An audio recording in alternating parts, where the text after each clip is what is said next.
Okay, it's happening. Thanks again, everybody, for joining us and, well, starting us off actually for the season for 2023. For those who could make it here in person, and then for those who are going to watch on YouTube later. We have quite a following on YouTube, Michi, so there's going to be a bunch more people.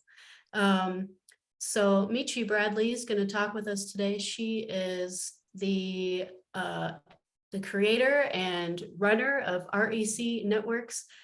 She started it in 1984 and has always been an advocate for citizen radio, and for a big advocate for LPFM stations, and a collaborator and a lobbyer with the FCC. So she has a big base of knowledge, and she's going to share what 2023 looks like for community radio and from her perspective. So with that, I'm going to turn it over to you. What's that? Yeah, we've definitely done a lot over these years, and I'm we work with all small stations, not just LPFMs. I actually work with the interests of small non-commercials, meaning the non-NPR type non-mega church NCE stations, as well as even small mom and pop commercial stations. So I mean, they all fit under the realm, because they're the ones that the NAB and NPR really doesn't look out for. So somebody's got to have a voice for them in DC, and that's what we've been doing for at least the last 20 something years of the nearly 40 years that the REC Network's name has been around.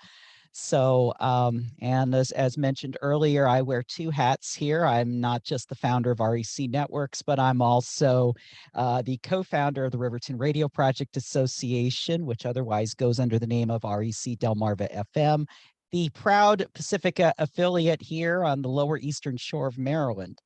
So, unfortunately, without a stick yet, no stick, but we're getting there. Anyway. But that's not the reason why you came. You came to hear about what was going to be happening with community radio and everything. And I had a chance to sit down and really think about, okay, let's see, what are the things that we could talk about that could have some impacts on community radio going into 2023 and beyond. We've narrowed it down to a few things, and there's a few things that we could look at here. First of all, the nomination of Gigi Sohn. Gigi Sohn is back on the nomination path again. Was renominated by President Biden. And has to go now through the committee and the full Senate confirmation process, and it only requires the 50 votes plus the VP. Michi, you're talking about necessary. The FCC, right? I'm talking about for the FCC commissioner. No. Yeah, Gigi Sohn as the fifth FCC commissioner. That seat has been vacant for a very long time, and because of that, not much is getting done. And we definitely have a couple of major issues that are currently right now brewing with the FCC that are coming out of this shop, that it would be nice to have a full 5-member commission to deal with. So we've got to go through the go through the Senate confirmation process again with her. There has been controversy in the past with her nomination from both sides of the aisle, mainly because of her involvement in a company called Lowcast, which was a company that was providing a nonprofit company that was providing internet feeds of local television stations within the market. And a court ruled that it was copyright infringement and they had to shut down, but she was involved in that. At first, the NAB was totally against her nomination. However, she has promised to recuse herself from various issues in regards to television, specifically around retransmission and such like that. If she was to be confirmed, the NAB has not really endorsed her, but has just kind of given her like a cautious pass, I guess you could call it. So they do still have concerns. The national religious broadcasters and other conservative groups are definitely against her. And that's basically because of her actions in past roles, making a lot of statements about Fox News and the other conservative outlets. Yet she will defend and say, hey, she was the one that was defending the ability for Newsmax and OAN to get onto DirecTV and the other providers. So she definitely was able to counter that in last year's confirmation hearing. So I'm definitely pushing for Gigi Sohn to come on board. And we still don't yet have a feel of where Mansion and Cinema are on her nomination at this time. And if we get one, then we'll be good. If we get them both, then it's golden. So we'll see where that goes, especially with all the changes and things that have happened, especially with Kirsten Cinema in these past few months, which formerly being from Arizona and her formerly being from my district in Congress, I'm not too totally happy. Let's shift gears. Emergency alert system. This has kind of been an ugly topic around here lately. But Did you want to say something, Ursula? You're muted.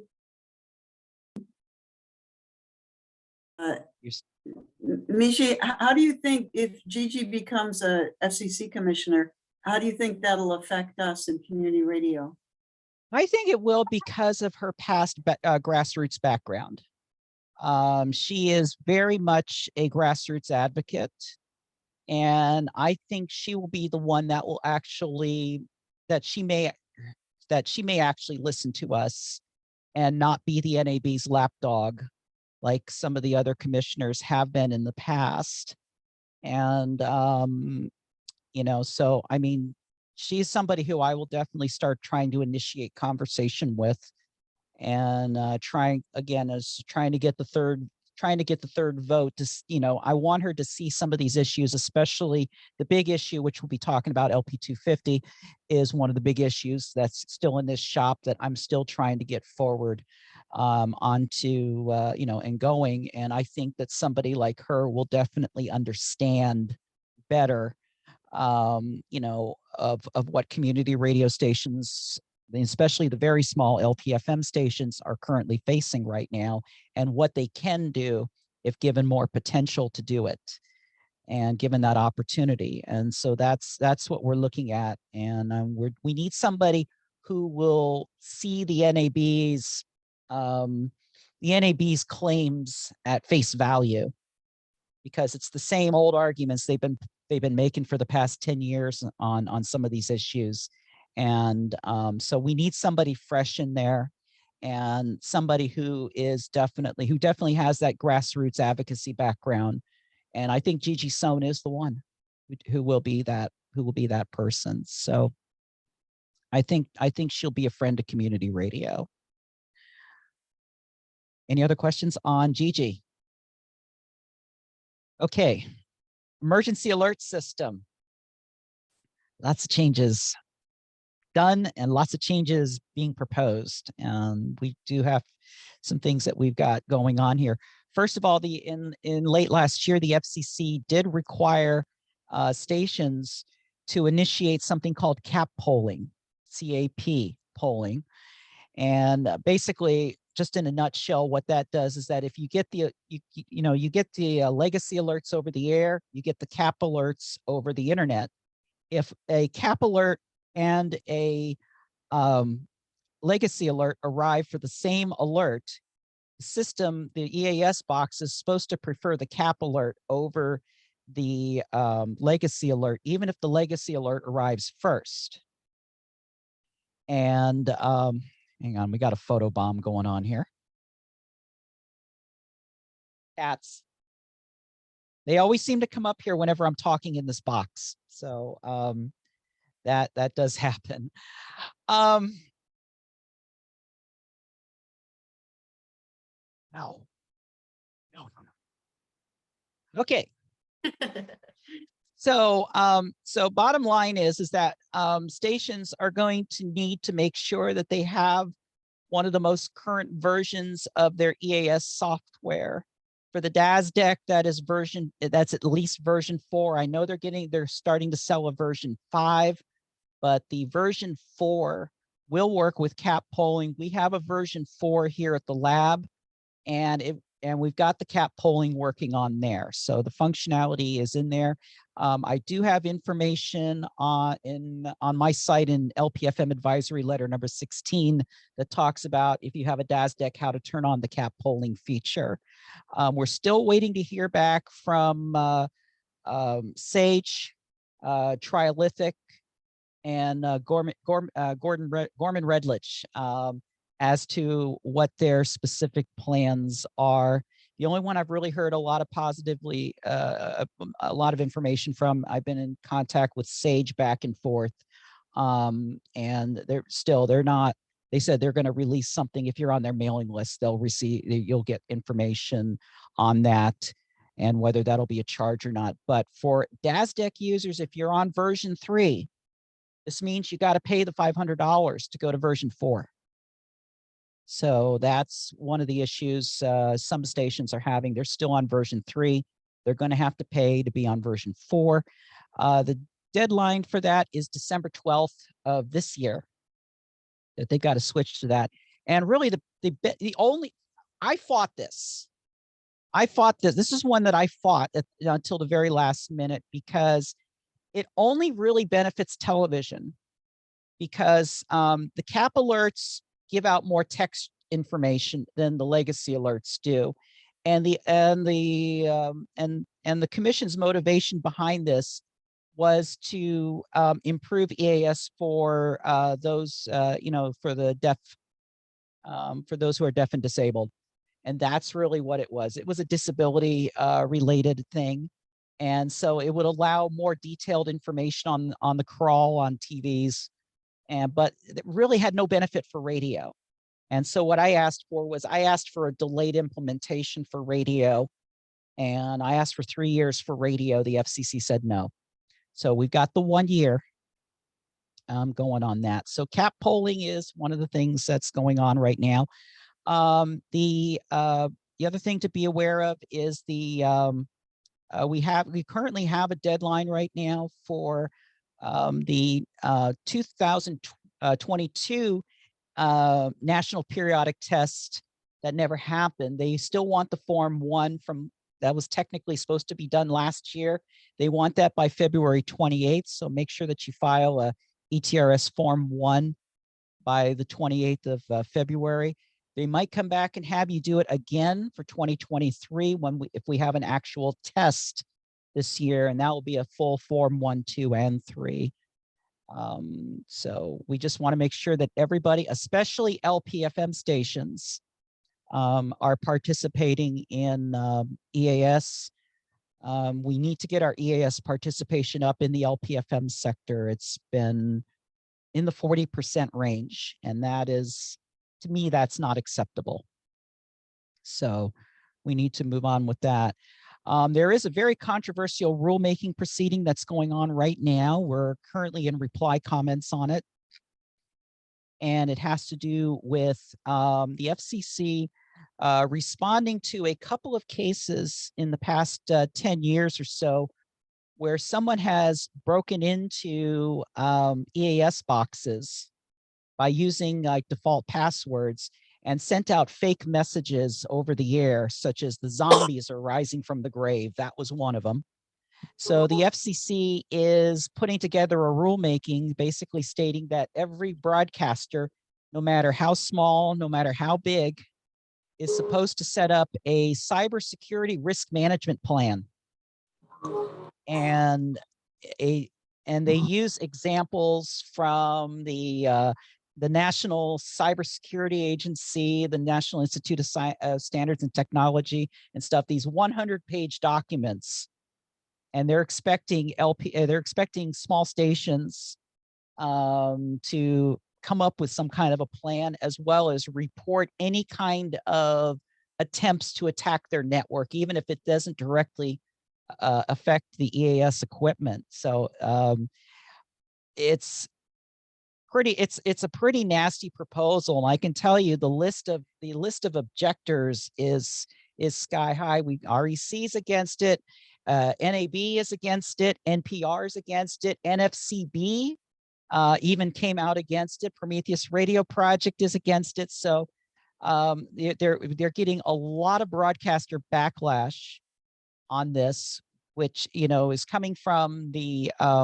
Public Safety and Homeland Security Bureau, which in my opinion does not always understand broadcasters.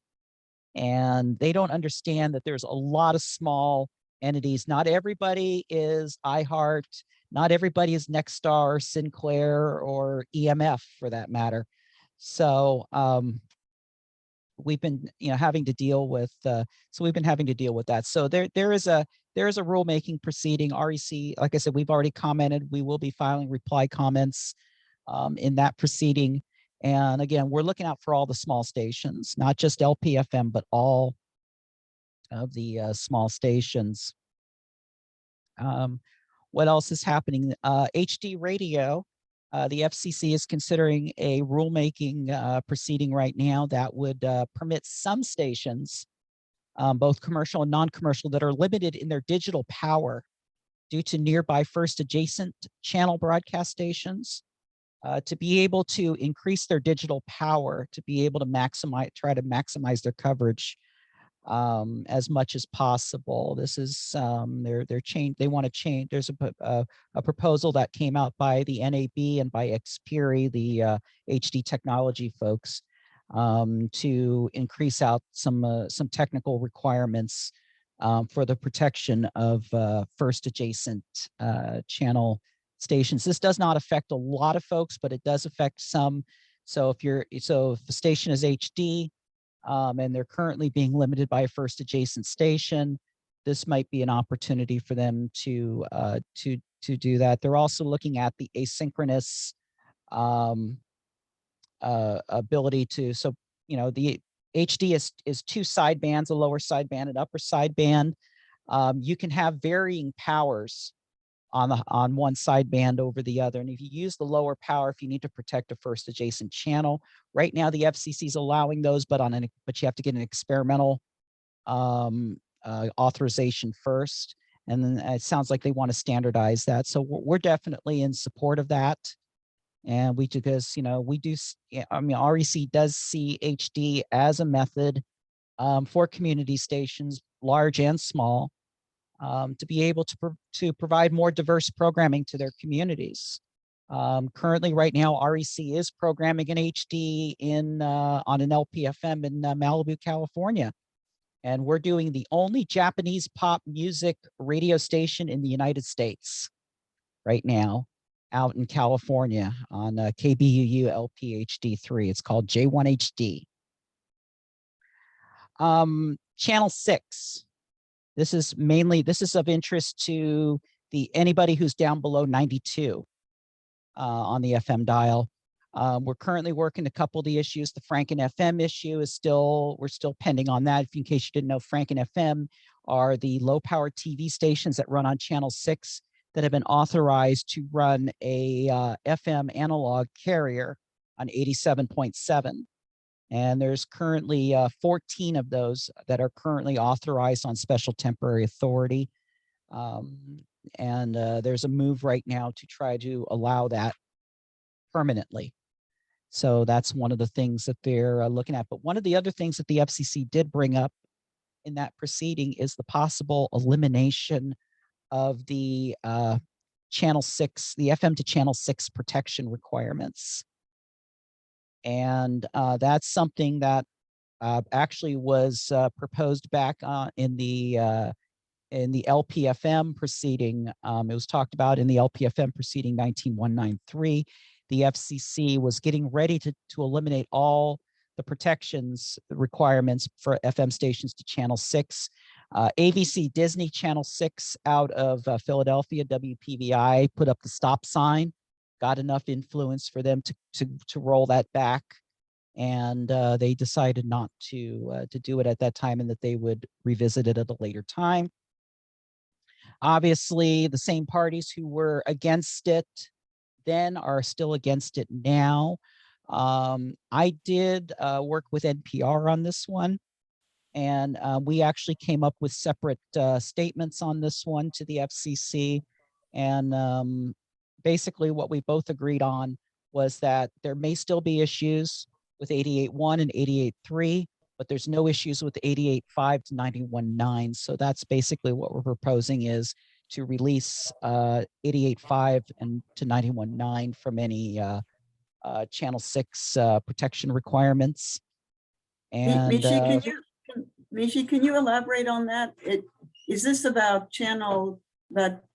TV stations on channel 6 taking frequencies away from LPFMs? Is that what's happening? Basically, what's happening is this is a rule that's been around since 1985. And it basically states that any FM facility in the reserve band from 88.1 to 91.9 has to provide some level of protection to a channel 6 station, to a TV channel 6 station, which operates directly under the FM broadcast band. And I'm not going to get into the technical specifics because it'll take me all day to discuss them for all the different services. But bottom line is right now for full power stations, there's only 8 channel 6 stations across the country that need to be protected. But for LPFMs and translators, all the low power TV stations are also in play. And so we're trying to. When you say it need to be protected, what does that involve? Basically, that it's a contour overlap, or in the case of LPFM, it's a distance separation requirement. That and the requirements they dwindle, they reduce as you go higher in channel. So a station on 91.9 has less of a protection requirement than a station on 88.1. So these are again, these are in the these are in the rules. It's 73.525, 73.825, and 74.1205 of the rules. And but bottom line is we're trying to get the restrictions lifted on everything 88.5 through 91.9 to give all those stations relief, because with digital television, we don't need those rules. Those rules were originally put in place in 1985 to address people with television receivers that were manufactured in the 1960s and 1970s. That was the original reason for the rule. And since there's been a 100% change in television receivers since then, the rule is no longer necessary. But because of the technical way that digital television is done versus the way that FM radio is done, especially HD radio, there's still some concerns about 88.1 and possibly 88.3. So that's why we're proposing. So it restricts the size of their frequency pattern. Is that what you're saying? That they have bottom line is they would have to either go to they would either have to reduce power, or they'd have to go to a vertical only antenna. In the case of LPFMs and translators, they would have to use a directional antenna to keep their contours away. There is some allowances for interference within the area. They can have they can interfere with up to 3,000 population within the area. So again, like I said, these are very technical rules that we're looking at there. So, and one of the things that REC did propose was to change the actual technical rules to be more compatible with digital television, because all of our rules right now that we have for channel 6 protection are based on analog television, not digital television. They were never changed with the digital conversion. Michi? Yes, David. Thanks. So if this rule were done away with, would it, what would be the effect on, let's just say LPFM, but non-commercial in general? Would there be an opening for more stations at 88.1 and 88.3? Well, there would be an opening for possibly more stations from 88.5 to 91.9, or if the FCC just decides to kill it across the board, 88.1 to 91.9. But yeah, there would be, there would be more opportunities. Now for full power stations, this would mean that you'd be able, stations that are currently in the areas where they're having to run vertical only antennas could change out their antennas and run a circular polarized antenna, both horizontal and vertical polarization, which of course will increase the station's performance and be able to be heard and, just to get a better signal. But so those are basically the benefits of doing that, and that's why we're really pushing for this. Thank you. Okay. So anyway, any other questions regarding the channel 6? Okay, nothing heard. Filing windows. Currently, right now, we're at we had the 2021 NCE filing window. There's been quite a few applications. There was over 2,000 applications, I think, filed in that window, and there's been quite a few grants. We've been tracking all of them. The FCC is down to resolving the very last of the competing or mutually exclusive applications. There's currently 34 groups that need to be resolved. I think they're going to be resolved sometime in January. And so those groups will know who, which who's gonna win the construction permits in their respective areas. Now, in the past, the FCC had suggested that following the NCE window, that there would be another LPFM filing window, and of course, obviously, we are pushing for that tooth and nail to get that new filing window in there. Now, of course, the FCC won't confirm anything with me until they're ready to do it. And bottom line is once I know, everybody knows. I mean, because the FCC is going to announce that to everybody.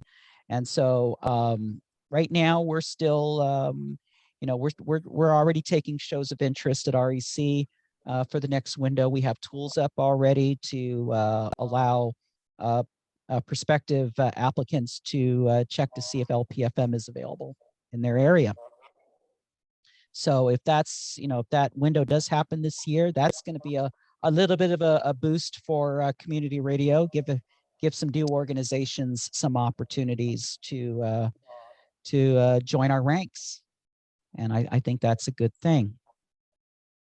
For the existing LP stations, for the existing LPFM stations, LP 250, it's still on our very fresh on our minds here.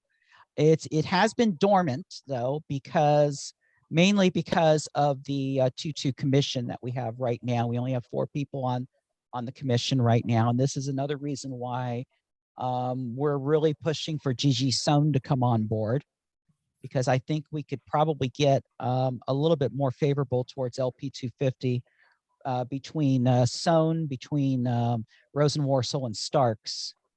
I think would be if we can get all 3 of them on board with LPFM, and Symington is a maybe, but at least with the 3 Democrats on board, we could probably get something moving on 250 watt LPFM stations.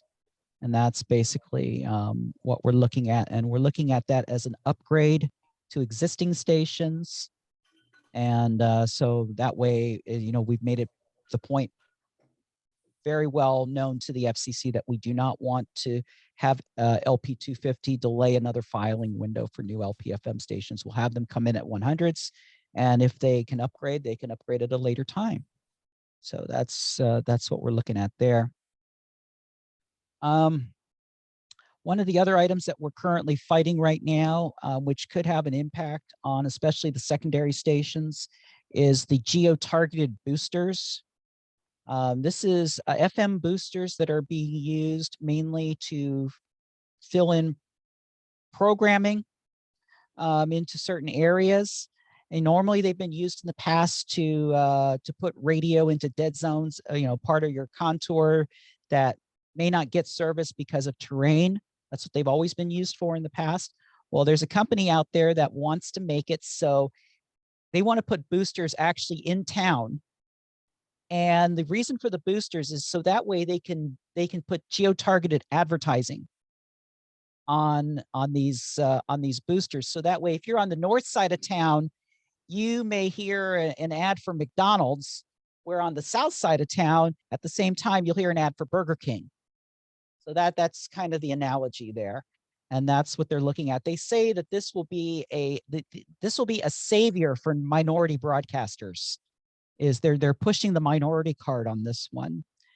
And it is opposed by REC, it's opposed by NAB, it's opposed by NPR.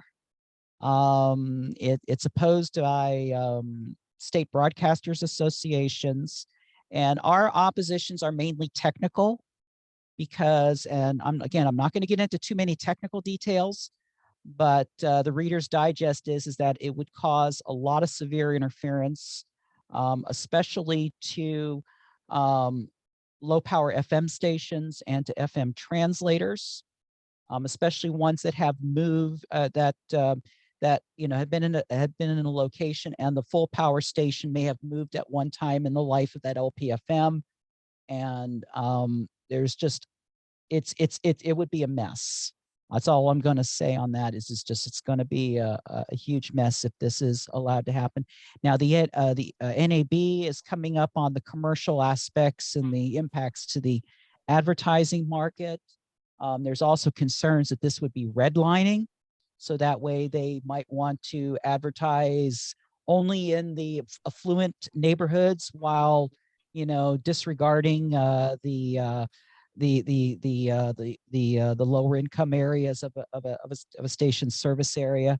So there's just a lot of controversy behind it. There's also some controversy behind the people who are the actual stakeholders in the company Geo Broadcast Systems who's trying to push this through. So there's just a lot of controversy in this proceeding, but this is one that we continue to watch over here. This is considered a threat. But I want to make sure that everybody's aware of that. Michi, going back for a minute to the LPFM filing window, I can't remember. Can an existing full power or low power station apply for an LPFM frequency, or is that a problem with LPFM applications? There is a restriction on it's a 1 to it's an ownership cap of 1. So an LPFM license cannot be held by by a station, by somebody who already has an organization that already has, or any attributable interest in that organization, to an existing LPFM or full power station. There are exceptions for student radio stations at universities that have a full power station. There's some exceptions for tribes. There's exceptions for government, but just for regular secular, non-government and non-university situations, no, it's only 1. What we saw in the 2021 window was we saw LPFM licensees file in that window for full power stations. However, what they had to do was they had to include a pledge of divestiture. So by the time they'll get granted a construction permit, but by the time that they are able to turn on the transmitter, they had to have divested of their low power station, either through assignment to another organization or canceling the license. So if you say you are a full power station and you make a relationship with an organization that applies for a low power station in the vicinity, you're not allowed to use them as a repeater, are you? If you have a low power station, you have to have your own content? Technically, yeah, because there are rules around that. There is a rule that specifically states that a low power station cannot rebroadcast the signals of a full power station. So you've got that one. So basically the LPFM station can't act as a translator. Mhm. You know, of course, the one way to get around that is to create a radio network. You know, and have, you know, and have the two share programming, but still be their own stations, or maybe time shift a little bit or something. But you know, and you know, making sure that one station's ID doesn't get on the other. I mean, there's ways to work around this, but it's also, you got to be careful, because there's also rules regarding time brokerage agreements, management agreements, and operating agreements that an LPFM licensee cannot get into any of those with any other broadcaster, LPFM or full power.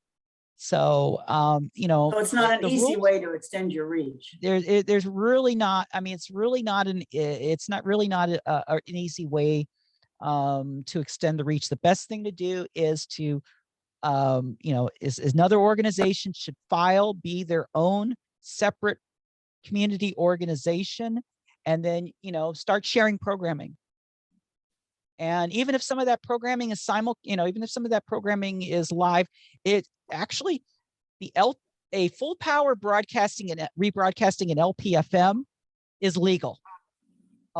A low power rebroadcasting a full power is not legal. I remember back in around 2006, I actually did a show on WTND LP in Macomb, Illinois. And I would do occasional shows for them, and their show was rebroadcast on a station in Springfield, Illinois. WQNA, that's what it was. It was WQNA in Springfield, Illinois at the time. And they would rebroadcast WTND. That was legal. What about an Because it's, LPFM rebroadcasting an LPFM? that is technically legal, again with the stipulations around the time brokerage and operating and management agreements. But yeah, an LPFM can rebroadcast another LPFM. And you know, and the same goes with HD. I mean, again, with those same three stipulations, an HD station can rebroadcast an LPFM station. So, and that's kind of what we're going to be doing over here, hopefully eventually someday, if we get the construction permit here, is to have one station on the air here is the low power, and to have it also broadcasting on the HD. So we're working that out. Interesting. Any other questions on anything I've already discussed? I have a question on the runabout. That would be bad. What's the timeline on that? I'm sorry, you're cutting in and out. I'm having a hard time with you. Can you hear me? Can you hear me better now? Okay. Okay. Oh yeah, mentioned it was a translator or transmitters that said that's going to come. That's going to. It's a great problem for everybody. What's the timeline on those coming? Because I was interested in boosters just to improve our signal in the low line areas. So okay. Oh, so you're asking about a translator window, or how can I qualify for a booster? Some similar what you just mentioned. I wasn't interested in advertising. I just want to just boost our low line areas. Okay. All right. Well, first of all, translators, I don't expect those to happen for quite a few more years. Actually, we have a petition for rulemaking to try to reform the translator rules, which the FCC has not even really given any thought to yet. So that's another thing we're going to be pushing, especially if we get a 5-member commission. So we got to fix, there's a lot of rule problems with translators right now that we've got to fix before we open up another window to prevent the mess that happened in 2003. FM boosters. Now, an FM booster can only be used inside the service contour of your primary stations, inside your 60 dB service contour. The booster is basically designed to fill in a gap. You cannot extend your coverage with a booster. You can only supplement your existing entitled coverage. You can file for those anytime. You can file for one right now. You don't have to wait for a filing window for those. Okay. And obviously REC can assist on that, but that's something that you can do. We've gotten boosters for LPFM stations. KBUU in Malibu, the one I have the HD on, we've got they got two boosters authorized. One's on the air, one's ran into some city and other related issues right now, getting it on the air. But they're working good. KQLH out in Yucaipa, California also has a booster, and that's filling in an area that they're being blocked by terrain from getting into, but still within their service contour. So that's where the boosters. So you can do it anytime because you're not really changing the frequency map. No, right? you're not. Yeah, that's the whole thing. You're just trying to improve your coverage. Okay. Right now, the only things you can do without waiting for a filing window are FM boosters and small class D FM stations in Alaska. Those are the only two things that you can do outside of a window for new stations right now. You just go, and is there a certain area where you ask for those adjustments? What? You file for a construction permit. Okay. You go through the whole construction permit filing process. So you got to have you got to fill out the forms. You got to have your documentation. You got to have your exhibits, your contour studies, and all that stuff. And again, that's the kind of work I do. That's the kind of work that puts food on the table here. So, food on your. Yeah, we got, we got to eat somehow or another. So, not a lot of money in this, but we have fun doing what we do. But as long as we share, then it'll be all gravy for everybody. As long as we share, and right now, knowledge is so important. So you also have mentioned, since we do have a low power, what else can we do at this stage? Because I've been operating 8 years as of last week, and so I want to continue to grow and modify, and of course that information about the boosters, I'm gonna be in touch with you right there. Can we apply? Can we put on an HD signal? Well, what else can we do now? Yeah, HD. Any station can go HD, and the thing is you don't need to get You don't need to get advanced permission from the FCC to go HD. You turn on HD, and then within 10 days of turning it on, you notify the FCC and say, "Look, we're running HD now," and that's something I can also help you with. Okay, so we had to just get an HD transmitter. Basically, bottom line is there's right now it is Nautel and Gates Air, which are the two companies that provide HD capable transmitters. There's also a lot of other equipment that goes with it. We got importer exporter equipment and other equipment that goes in with that.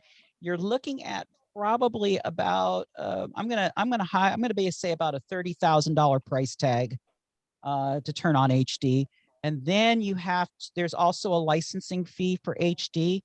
You pay $2,000 to Xperi for the first year, and then $500 each additional year for the next 6 years or so. However it comes out to $5,000 overall.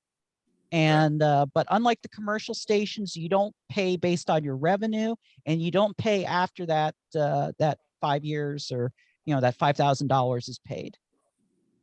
Okay. So and that will give you access to being able to do sub channels and all that.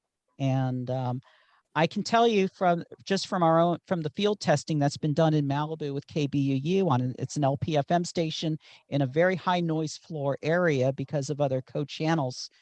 We're hearing the HD in places where the analog signal is not being heard. Right. That's what I would, especially with new cars, wouldn't it automatically pick it up if they're new cars?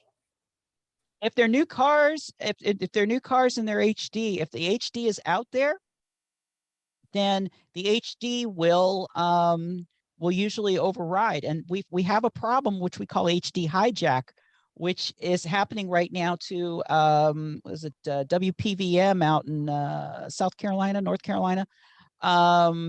And what's happening with them is they have a co-channel full power station way out in the distance that is running HD. They're not running HD, but if you get into the right parts of their town, you're getting the HD signal is being picked up by the radio, and it's overriding the local LPFM station. And That's you weird. know, and yeah, and it's what we call HD hijack. And that's pretty much Why is it what we cost? got there. That's equipment. The equipment is that much to? Yeah, I mean, if you want information on if you want to look at a you know, like I said, I don't want to get into too many details here because the call time is short here. No But problem. if you go to recnet.com/HD, Okay. I've got information on there Okay. about HD radio, and it's specifically written for LPFM. Cool. I appreciate you. So we got a lot of good information on there. You know, we've got right now, I think there's about 6 or 7 LPFMs on the air right now. WMIV down in WMXR, I mean, down in Miami. They're running 3 different subgenres of hip hop Wow. on their 3 channels. WMGG LP in Albuquerque is getting ready to turn up again. That's going to be possibly 3 hip hop channels. We've got KBUU out in Malibu. We've got a Christian school up in Vacaville, California, that's running different student programming on each channel. Ooh. So Ooh. there's so people are finding ideas to use these sub channels, and if you've got the content, yeah, go ahead, spill it out there. Oh, I like Give that. people, I like 2023 already. yeah, so give people a choice. Choices are good. Yeah. Without a doubt, I like that. You got me Yeah. excited, So Brad. You got me excited. yeah. So I mean, so that's pretty much. Let's see what else we got here. Just wanted to. I just lost my place here, so you bear with. Just a couple very brief things. You might have heard some recent television related stories that may impact community radio. One of them is a story about Sinclair going to be possibly offering audio services through their new ATSC3 or next gen technology. I think there's been a few news articles about it. There's been a lot of speculation. Oh, that means they're going to start putting community radio stations up there. Don't count on it. You know that they are a big company and they're going to do everything that they can to monetize their signal. There's nobody forcing them to put anybody on the air. They might turn those 100 channels into music services, kind of like XM or Music Choice or something like that. So, you know, be careful of that. The other one I wanted to I just wanted to get out regarding community radio is a rumor that we're hearing from the TV owner Nexstar. Nexstar apparently is planning on delaying the streaming of their local news broadcasts. Right now, a lot of TV stations, you go on the internet, you can watch the local news live over the internet. Well, Nexstar is talking about getting rid of that because they want more people to subscribe to cable or satellite. The reason? Because they make retransmission money off of every one of those cable subscriptions.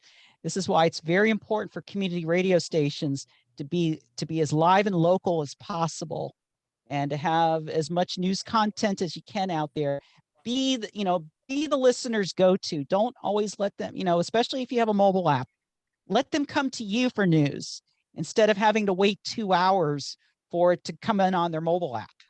So just some things to think about here. I assume we're over? We're over the hour. Are we over our time limit? Yeah, we're at 4 o'clock now. We generally go for an hour and a half, depending on what people can do. So if right. you are able, we could keep going, or if people, Absolutely. if you need to I'm leave, good. you can just, that's fine. Yeah, Okay. I'm good to go. I've cleared my agenda. So if anybody has any questions, about anything we've talked about or just anything at all, that that I'm involved with, and we can definitely talk about it here. Just Okay. see what Well, we this has got here. been great, Michi. Thank you. We have a wealth of information and thank you for keeping us up to date. Does Yep. anyone have any questions or? So, so we can do the HD, as long as we got the investment. And then like you said, after 10 days, it'll actually be on the dial. We can do sub channels once we get the equipment. I know I just kind of want to recap so on things that we actually can do now. Besides, I can put a construction permit so I can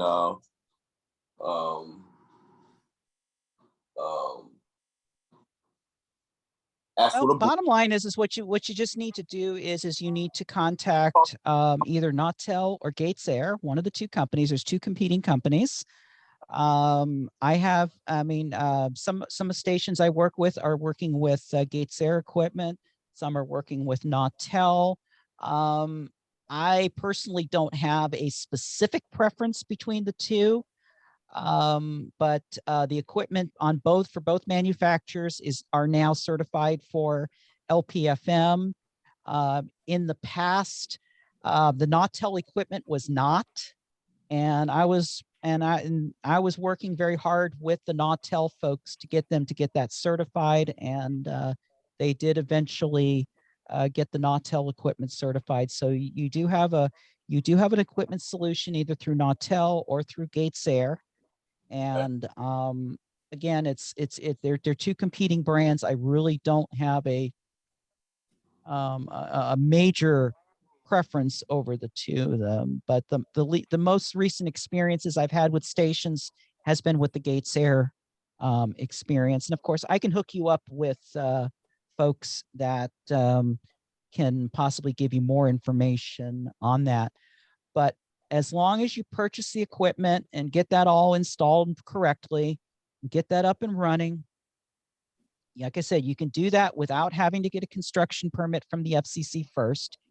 You're able to bring it up, turn it on, and then once it's turned on, then we file a digital notification with the FCC just to let them know it's turned on. You don't have to wait for any grants or anything like that on that.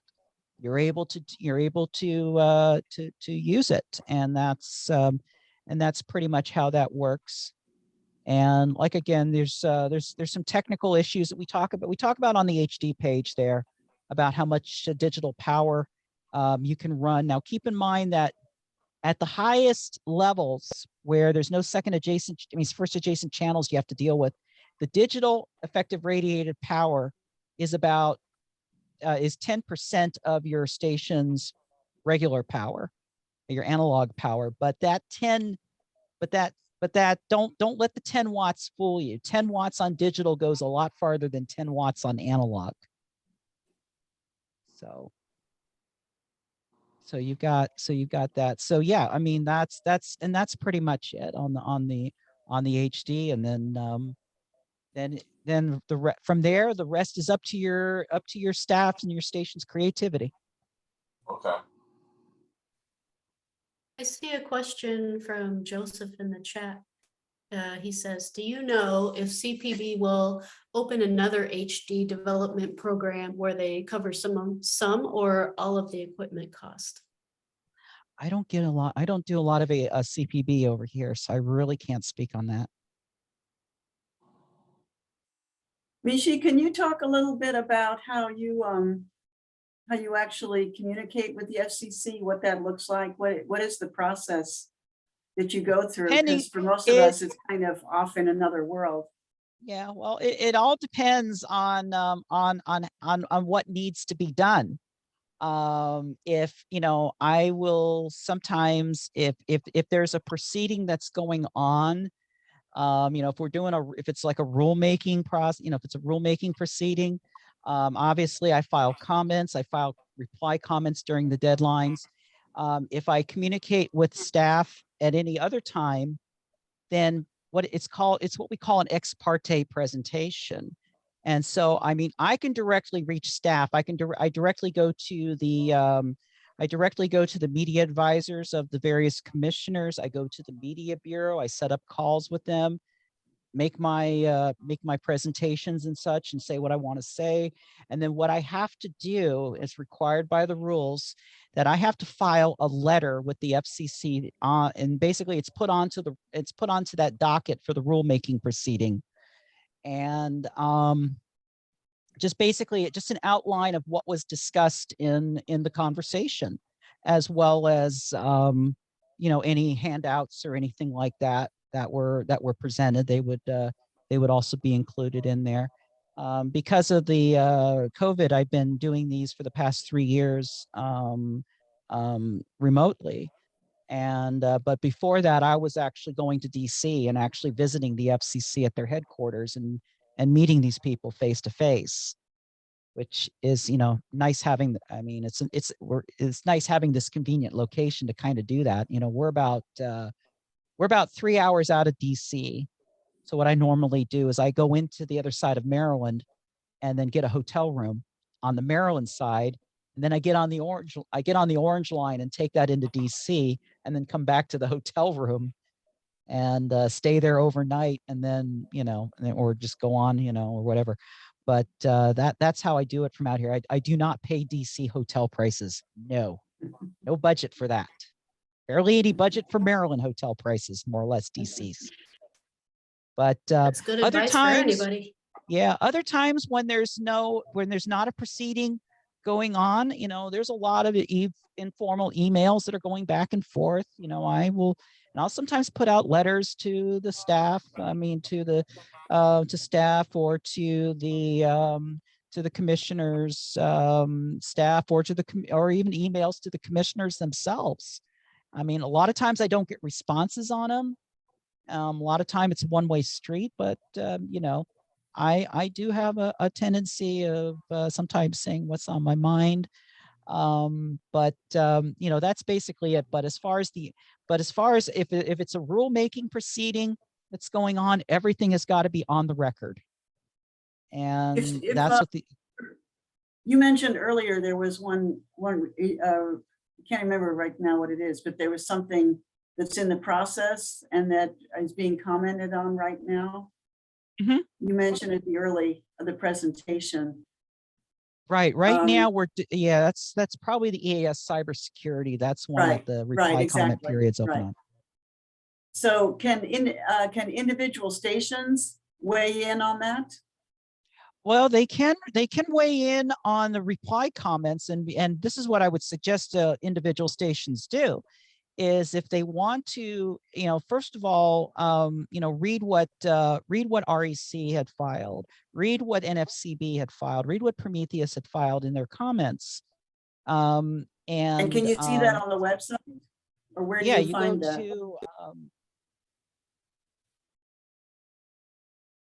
Bear with me. My laptop is off in the corner here, so I just dropped a link in there. That's and then then it's going to ask you for a proceeding, and that proceeding number. Oh, where's my mouse? Oh, all right. We have a different way of operating from here when we're doing calls, so I've got to reset up everything here. 22-329 is the docket number for this. And then what stations can do is they can file reply comments. Can you repeat that number, please? Yeah, it's 22. It's 22-329 is the proceeding number. And then if you look that up, you can see all the comments that were filed recently in that proceeding. And a reply comment could be like, hey, we agree with what REC or Prometheus or NFCB had to say regarding this. This would be a huge burden on our station, et cetera, et cetera, et cetera. So you can do that. The deadline for reply comments in that proceeding is January 23rd. Monday, January 23rd is the deadline for comments on that. But what I'm saying is, let's say 2 months down the road, I decide to call I decide to contact the media advisor with Rosenworcel's staff to, Chairwoman Rosenworcel's staff, say, I really don't like what's going on here. This is a bad idea. The commission needs to reject this, yada, yada. Okay. I just made an ex parte statement. I have to now follow up with filing a letter in that same docket, in that same 22-329, to say that, Michelle Bradley of REC Networks communicated by telephone with so-and-so staff advisor for Chairwoman Rosenworcel, and the following issues were discussed. Date, signed, sent, and filed. That's, and that's pretty much the process that we use to communicate directly with basically with any decision-making personnel. You have to, and if it's an issue that's currently up and running, you've got to, you got to disclose it. But right now, I don't suggest unless you have a good understanding of the ex parte rules and some basics and some very basic law basics. I would strongly suggest that you don't go that course. I would strongly suggest that you just do everything on the electronic comments filing system. Now, if you file something like, if you write a letter after the deadline, you can do that still. It'll be treated as an ex parte presentation, but you're not actually talking to somebody. You're actually just writing a letter. That'll still be treated as an ex parte. So it may not carry a lot of weight, but at least you get your opinion out of there. But right now, I would suggest filing reply comments while there's still time to do it. And can anybody file, or do you have to be a station, or can it be an individual, or? Anybody can file. Anybody can file comments. Anybody, any individual, any organization, any person. I mean, we're not a station. We're a national. I mean, I'm a national advocate. I'm an individual, and I'm filing on this. But yeah, the more small stations, especially since we use the term small stations quite a bit in our proceeding, in our comments, it would be nice to hear from the smaller stations, especially the ones that have an annual revenue of less than 100,000 a year in underwriting revenue. That's kind of the small station. We use the same small station definition that is currently being proposed for that American Music Fairness Act for the $10 rate. So that's kind of we're kind of using that as a definition of what we call a small station. Okay, well, thank you. Okay. That's good. Yeah. Anything else anyone wants to bring up before we go? Oh, and this just in, they're going to an 11th vote. Oh my gosh.